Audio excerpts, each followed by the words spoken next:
Everyone, welcome to my IC channel यानी कि innovative concept channel में आपका स्वागत है। आज हम जिस टॉपिक पर आपसे डिस्कस करने जा रहे हैं वो है कि किस तरीके से हम एमएस एक्सेल में सेल, रो और कॉलम को इंसर्ट करा सकते हैं और कैसे डिलीट करा सकते हैं। तो आइए आज का जो हमारा पहला टॉपिक है कि हम किस तरीके से एमएस एक्सेल में सेल, रो और कॉलम को ऐड करा सकते हैं उसके बारे में डिस्कस करते हैं। ओके, अगर हम वर्कशीट में वर्क कर रहे हैं और बीच में हमें डेटा को फिट करने के लिए नई रो, कॉलम या सेल को ऐड कराने की ज़रूरत पड़ती है, तो डेटा को मूव कराने और सेल को रीअरेंज कराने में काफ़ी दिक्कत का सामना करना पड़ता है।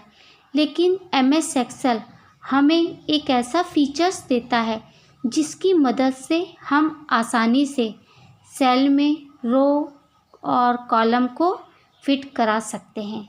तो कैसे फिट करा सकते हैं, आइए उसके बारे में स्टेप बाय स्टेप जानते हैं। ओके,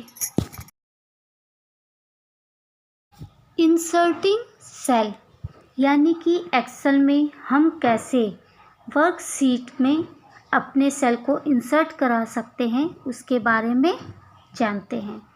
तो ये जो स्टेप्स हैं उनको फॉलो करके हम इंसर्ट करा सकते हैं सेल को।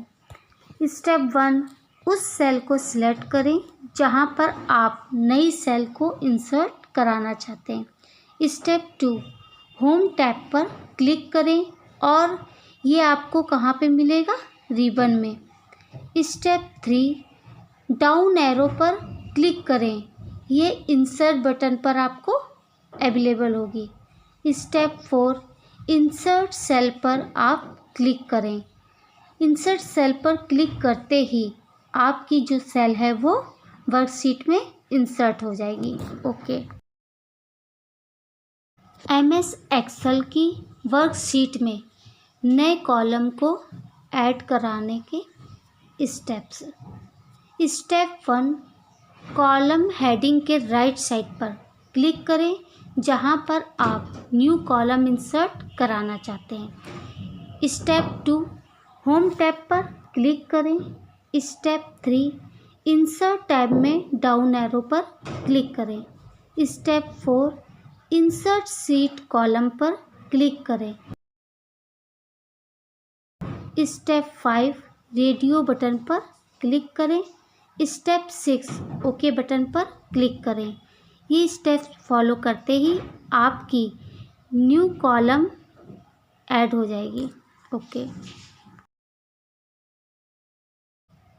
कभी कभी आप एक्सेल में जब वर्क कर रहे होते हैं तो आपको वर्कशीट में किसी डेटा, रो और कॉलम की ज़रूरत नहीं होती, तो उन डेटा, रो और कॉलम को डिलीट करने के लिए एक्सेल हमें हेल्प करता है। वर्कशीट में जिस डेटा, रो, सेल और कॉलम की ज़रूरत नहीं होती उसी डिलीट करने में एक्सेल किस तरीके से हेल्प करता है, अब उस बारे में हम जानेंगे। ओके,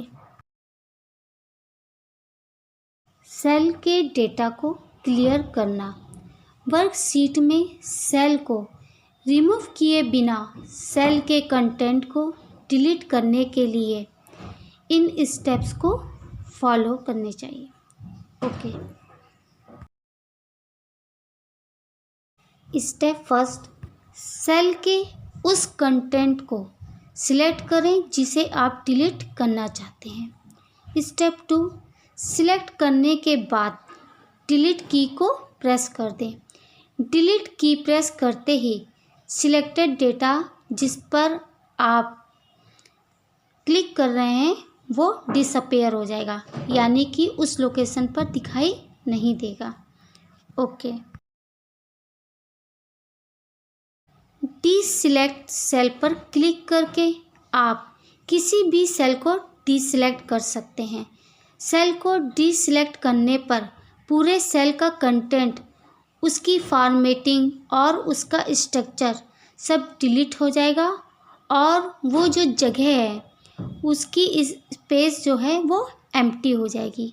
ओके, अब उस स्टेप्स के बारे में डिस्कस करते हैं जिनको फॉलो करके हम सेल को डिसेलेक्ट कर सकते हैं। स्टेप 1, उस सेल को सिलेक्ट करें जिसे आप डिलीट करना चाहते हैं। स्टेप 2, रिबन से होम टैब पर क्लिक करें। ओके,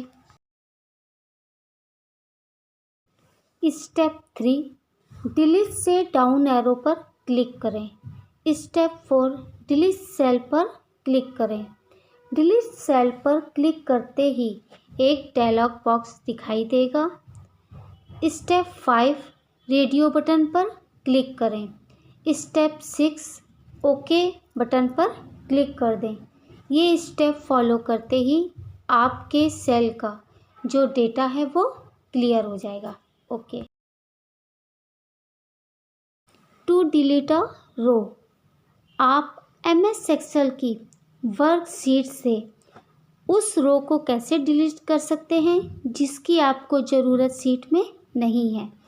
तो उस स्टेप्स के बारे में जानते हैं जिसको फॉलो करके आप अपनी रो को डिलीट कर सकते हैं। स्टेप 1, उस रो की हेडिंग पर क्लिक करें जिसे आप डिलीट करना चाहते हैं। स्टेप 2, होम टैब पर क्लिक करें।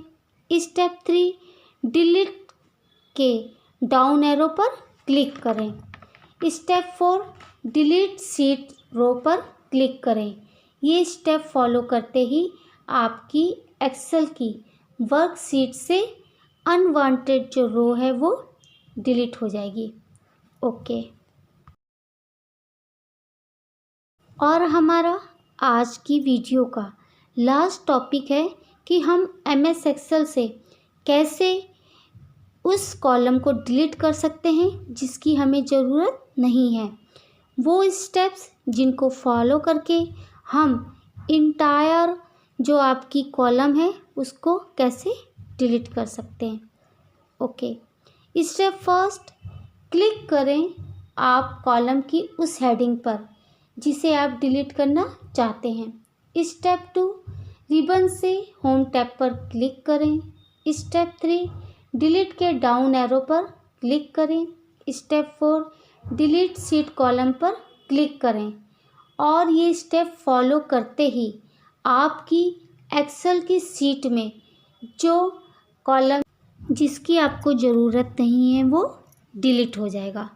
तो आज की इस वीडियो में हमने ये जाना कि MS एक्सेल की वर्कशीट में हम कैसे रो, कॉलम और सेल को ऐड करा सकते हैं और अनवांटेड रो, कॉलम और सेल को रिमूव करा सकते हैं। तो आगे हम नेक्स्ट टॉपिक में आपसे फिर मिलेंगे। तब तक के लिए ओके, बाय बाय।